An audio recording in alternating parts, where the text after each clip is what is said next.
तो credit basically दो type के होते हैं। पहला क्या होता है कि फॉर्मल क्रेडिट और दूसरा होता है इनफॉर्मल क्रेडिट। फॉर्मल क्रेडिट क्या होता है? ऐसे क्रेडिट जो बैंक्स देते हैं, कोऑपरेटिव्स देते हैं या फिर अदर इंस्टीट्यूशंस देते हैं जो कि रिकॉग्नाइज्ड होते हैं, जो कि किसी दूसरी एजेंसीज के थ्रू, गवर्नमेंट के थ्रू गवर्न होते हैं। और जो इनफॉर्मल सेक्टर्स होते हैं वो किसी से रिकॉग्नाइज नहीं होते हैं, उनका कोई मॉनिटर करने वाला नहीं होता है, जैसे मनी लेंडर्स हो गए, ट्रेडर्स हो गए, सब सारे इनफॉर्मल सेक्टर्स में आएंगे। Now let us move to the answer. The main reason for formal credit not being available to rural poor and as follows.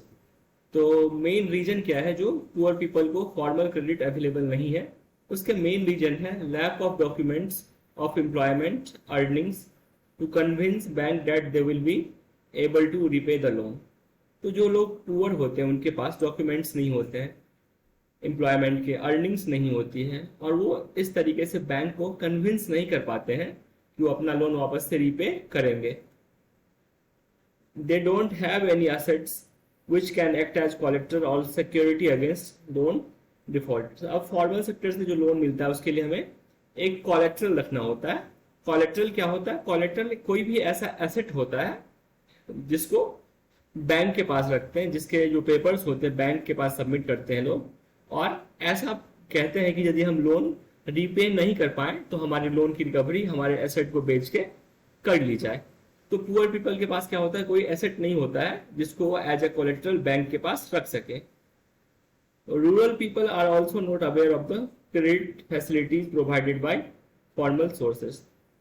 Also the formal sources are less in rural areas.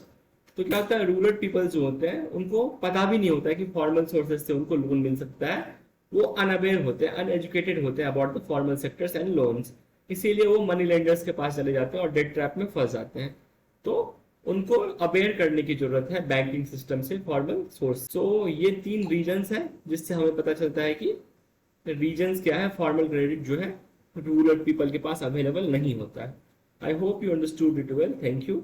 Best of luck.